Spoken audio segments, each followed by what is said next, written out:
Démarrer tout de suite. Alors, nous allons commencer avec la communication du lieutenant-colonel Jean-Pierre Martin, qui est historien militaire et régionaliste.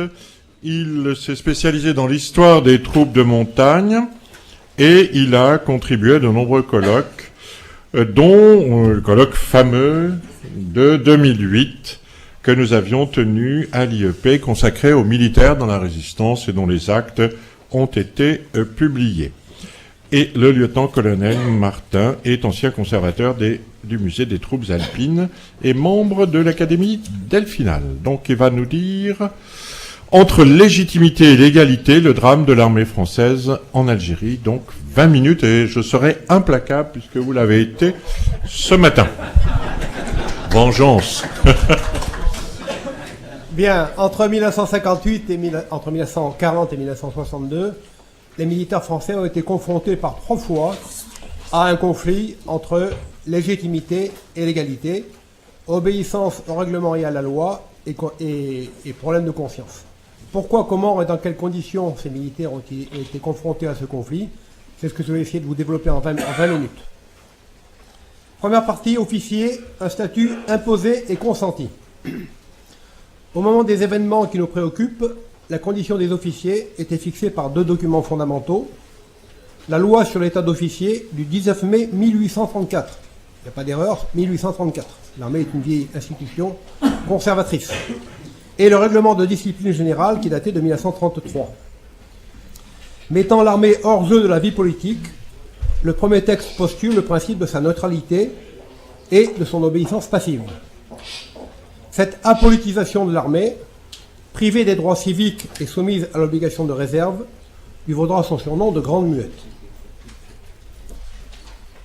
Le deuxième texte fondateur est le très souvent évoqué décret du 1er avril 1933, portant règlement du service dans l'armée, dont le préambule est célèbre.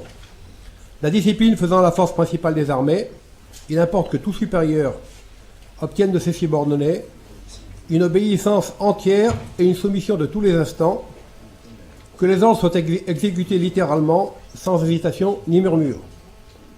L'autorité qui les donne en est seule responsable, et la réclamation n'est permise au subordonné que lorsqu'il a obéi. Ce texte est une production historique. Il formalise ce qu'a été l'engagement dans la Grande Guerre, avec ses masses humaines anonymes et renouvelables à l'infini, promise au massacre industriel. Pour monter à l'assaut sous la mitraille et les marmites, nul besoin en effet de lucidité ou de sens de l'analyse.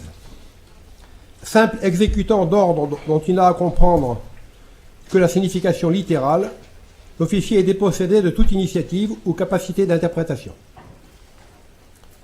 Lyautey, qui ne passait pas pour un esprit obtus, ne dit pas autre chose. L'officier il doit user sa faculté de penser, mais c'est pour trouver et mettre en œuvre les meilleurs moyens d'exécuter les ordres qu'il a reçus, et non de les contrôler. Dans la pratique, cette privation du droit d'expression était souvent ressentie comme une marque de supériorité pour l'institution. Le militaire ne votait point. Y eut-on autorisé, et c'est ce que l'on fit après la Seconde Guerre mondiale, qu'il ne se serait point volontiers rendu aux urnes. Au-delà des lois et des règlements, la dignité de son État lui interdisait de se commettre dans ces pitoyables compétitions. Le mutisme de l'armée était grandeur plus que servitude. Toutefois, cette culture de rejet n'ira jamais jusqu'à remettre en cause la fidélité de l'institution à la République. Dans la grande majorité, les cadres de cette armée trouvent leur compte dans l'exceptionnalité de leur État, dans la mesure où leur action est reconnue, honorée et valorisée par la société. La nation reconnaissait à l'action armée 2 attributs dont nul ne contestait le bien fondé, complémentaires au point qu'on ne pouvait pas les distinguer dans la pratique, la légitimité et la légalité. Nous définirons comme légal ce qui est conforme à la loi. La légitimité inclut la légalité, mais revêt un sens plus large, intégrant des bases éthiques. La légitimité est la qualité de ce qui est fondé en droit, en justice ou en équité. Deuxième partie, une armée politisée par la force des circonstances. À partir de l'appel du 18 juin 1940, l'armée se voit sommée de s'engager, non plus en fonction de règles institutionnelles, mais de choix de conscience. Rappelons que le gouvernement qui a demandé l'armistice le 17 juin était tout ce qu'il y avait de légal. Inciter, comme l'a fait le général de Gaulle, les militaires à venir le rejoindre à Londres consistait juridiquement à les inviter à la désertion en temps de guerre. Très peu, du reste, feront ce choix. Ces choix étaient éminemment politiques, de sorte que peu à peu, les cadres de l'armée furent conduits à apprécier par eux-mêmes les conditions de la légitimité de leur engagement. Ils s'en souviendront dans d'autres circonstances. À peine les derniers feux du brasier éteints que les officiers de l'armée de libération sont projetés dans un conflit de type inédit en Extrême-Orient. Face à un adversaire impitoyable, tant pour le corps expéditionnaire que pour sa propre population, les Français découvrent un nouveau type de combat, la guerre révolutionnaire, dans laquelle la dimension politique tient une part éminente.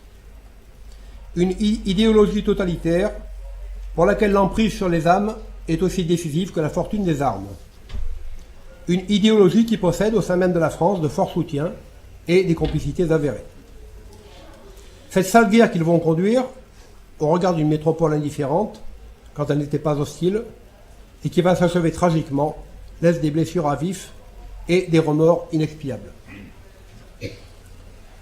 L'une des raisons majeures de la politisation de l'armée française pendant les opérations en Algérie tient à ce qu'elle y a été conduite par la nature même de cette guerre qui n'osait pas s'appeler ainsi. Au contraire de l'Indochine, pas d'unité régulière lourdement armée, pas d'ennemis qu'on puisse vaincre par des moyens classiques, pas de front ou de ligne à tenir. Rapidement se fait jour l'évidence que le véritable enjeu de ce conflit masqué, c'est la population algérienne elle-même. Investie de pouvoirs spéciaux par le gouvernement, l'armée se voit confier une mission aux multiples facettes, militaire, policière, judiciaire, pacificatrice, psychologique. C'est-à-dire une mission éminemment politique. Il s'agit moins de vaincre que de convaincre.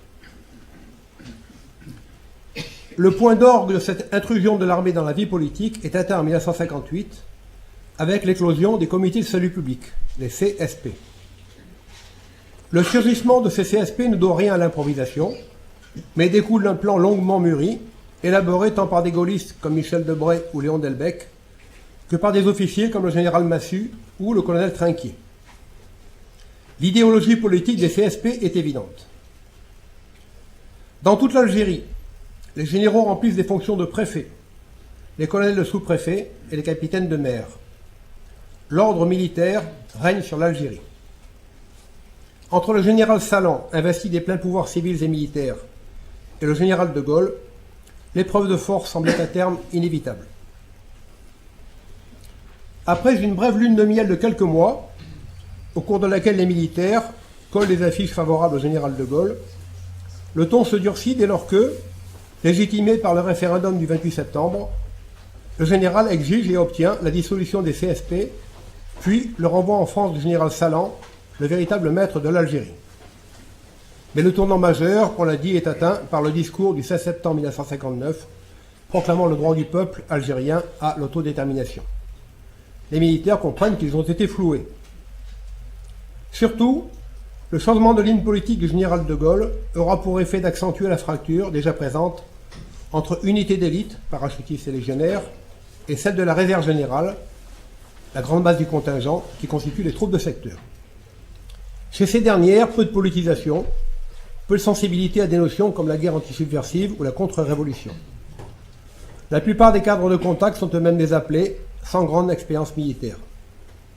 Chez les premières, les troupes d'élite, on trouve des régiments surencadrés, avec des officiers qui se battent sans arrêt depuis la Seconde Guerre mondiale. De Gaulle, qui ne manquait pas de lettres, a désigné précisément le coup de force militaire du 21 avril 1961 du terme de pronunciamento. Le pronunciamento est l'acte par lequel l'armée se prononce, émet une opinion sur le gouvernement et sa conduite. En clair, lui impose un choix politique. En l'occurrence, la conservation de l'Algérie à la France. Cet acte de prononciarse, qui étymologiquement signifie à la fois se prononcer et se soulever, exprime clairement l'idée que c'est à l'armée de parler au nom de la nation.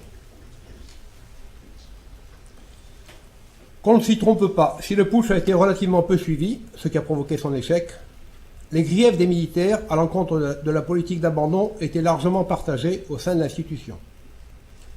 Environ 1 millier d'officiers qui n'avaient pas participé au putsch démissionnent par solidarité envers les cadres épurés. Le maréchal Juin et le gouverneur militaire de Paris se rendent personnellement visiter les militaires emprisonnés. On peut ici rappeler les propos du général Depuy, commandant le corps d'armée d'Oran, qui avait refusé de se rallier au général Chasles. Choisissant la discipline, j'ai également choisi de partager avec la nation française la honte d'un abandon. Et pour ceux qui, n'ayant pu supporter cette honte, se sont révoltés contre elle, l'histoire dira peut-être que leur crime était moins grand que le nôtre. Les militaires rebelles de 1961 n'avaient fait en définitive que reprendre à leur compte la rupture historique voulue et assumée à 2 reprises par le général de Gaulle. Alors que dans la tradition de la Troisième République, il n'y avait pas lieu de distinguer légitimité et légalité, était légitime ce qui était légal, était légal ce qui était commandé par le gouvernement, émanation de la souveraineté nationale, le général de Gaulle pose pour la première fois la question de la légitimité du pouvoir. Ce précédent, ainsi que les ambiguïtés des engagements militaires de la Quatrième République, ont rompu le lien séculaire de fidélité et de confiance qui unissait l'armée à la République. J'aborde ma 3e partie quand il me reste encore un peu de temps, professeur. Un peu. Je vous dis pas combien parce que vous allez abuser. Non, je ne vais pas abuser. Non. 5 minutes. 5 minutes, allez. Il convient tout d'abord de faire litière d'un certain nombre d'idées reçues et de clichés quant à l'origine politique des rebelles de 61. Soutenir qu'ils seraient d'extrême droite et issus pour l'essentiel des troupes d'élite serait réducteur, sinon mensonger. Alors, j'ai fait, naturellement, je ne vais pas vous le livrer, ça serait trop long, j'ai fait un peu la biographie des principaux chefs de la rébellion, les généraux, les colonels, même les capitaines. Alors, Maurice Chasles, par exemple, pour citer que lui, général d'armée aérienne, l'un des as français de la bataille de France, il était aviateur, 10 victoires homologuées contre la Luftwaffe, 10 avions allemands abattus en 1940. Entré en résistance sous le nom de Guy, il livre à Londres, en mai 1944, d'importants documents secrets de l'armée de l'air allemande. Raoul Salan, général le plus décoré de l'armée française, prend Toulon le 26 août 1944, au prix de 587 tués, blessés ou disparus. Il a mis la guerre aux sources du Danube. Il manque d'être assassiné par les activistes algérois le 16 janvier 1957, car suspect de franc-maçonnerie. Il appelle à voter pour François Mitterrand en 1981. André Zeller, campagne de Tunisie contre l'Africa Corps et corps expéditionnaire français en Italie. Edmond Zou, résistant dans la région de Bordeaux sous les ordres du général Revers. Jacques Faure, qu'on a déjà évoqué, s'est battu à Narvik avant de commander les plus glorieux combats de la libération. Paul Van Uxem, campagne d'Italie, Monte Cassino. Gardier et Petit, campagne de France, campagne d'Allemagne. On trouve paradoxalement chez ces militaires putschistes plus de compagnons de la libération, médaillés de la résistance, anciens de la France libre, que chez les officiers légalistes. Abordons maintenant la question fondamentale, cette révolte était-elle d'essence politique? Oui, si l'on considère que s'opposer à l'État est un acte éminemment politique. C'est beaucoup moins certain si l'on prend en compte les motivations des acteurs. Dans la grande majorité, les officiers putschistes se désintéressent des idéologies politiques. Seulement 8% des 3680 condamnés revendiquaient une appartenance à un parti politique. On trouve finalement chez les officiers putschistes 3 points fondamentaux. La quasi-totalité a participé au conflit indo-chinois. Ils en sont revenus avec l'amertume immense d'avoir dû livrer une guerre sans les moyens ni matériels ni moraux de la gagner, et celle d'avoir abandonné à l'ennemi des populations qui faisaient confiance à la France. Le ressort le plus communément partagé chez les insurgés demeure le patriotisme. La volonté de rester français sur une terre française, une province selon l'expression française depuis plus longtemps que Nice et la Savoie, sans même l'excuse d'une défaite militaire. Et pour finir, un argument revient comme une ancienne, c'est celui de la fidélité. Fidélité à la parole donnée, fidélité aux populations, qui s'en étaient remises à l'armée pour leur protection. Honneur et discipline ne font pas toujours bon ménage dans le métier des armes, mais en dernier recours, il faut que ce soit l'honneur qui prévale. Ma conclusion. Au terme de cette étude, il n'est pas question ici de prétendre réhabiliter ces militaires qui se sont écartés, sinon du devoir, du moins du droit, pour tenter d'empêcher le processus d'indépendance de l'Algérie. Il était surtout ici question de comprendre cette révolte sans précédent dans l'histoire militaire française, qui a conduit la fine fleur de l'armée à rompre son pacte pluriséculaire avec la République et le devoir d'obéissance. Il fallait des circonstances exceptionnelles pour circonvenir à ce pacte. Ces circonstances tiennent elles-mêmes à différentes causes, les séquelles du conflit indo-chinois, on l'a vu, la politisation de l'institution militaire, qui elle-même découle des conditions d'engagement, et surtout, les précédents créés par le général de Gaulle lui-même, tant par son appel du 18 juin que par le coup de force du 13 mai, et qui confortent les militaires dans l'idée que la désobéissance peut, selon les circonstances, être considérée comme légitime, à défaut d'être légale. S'il faut accepter que le jugement de l'histoire reste sans appel sur cette révolte désespérée et inutile, il est temps de réaffirmer que les intentions de ces organisateurs étaient exemptes de bassesse ou de calcul, et que les accusations d'extrémisme politique les concernant étaient infondées. Aujourd'hui, où la plupart des protagonistes de ce drame ont disparu, il est temps de réintégrer, dans une même communauté nationale et militaire, tous ceux qui se sont engagés, en se souvenant de ces vers prémonitoires de Charles Péguy: « Mères, voici vos fils et leur immense armée, qui ne soient pas jugés sur leur seule misère, que Dieu mette avec eux un peu de cette terre, qui les a tant perdus et qu'ils ont tant aimés. Mères, voici vos fils qui se sont tant perdus, qui ne soient pas jugés sur une basse intrigue, qu'ils soient réintégrés comme l'enfant prodigue, qu'ils viennent s'écrouler entre deux bras tendus. » Je vous remercie.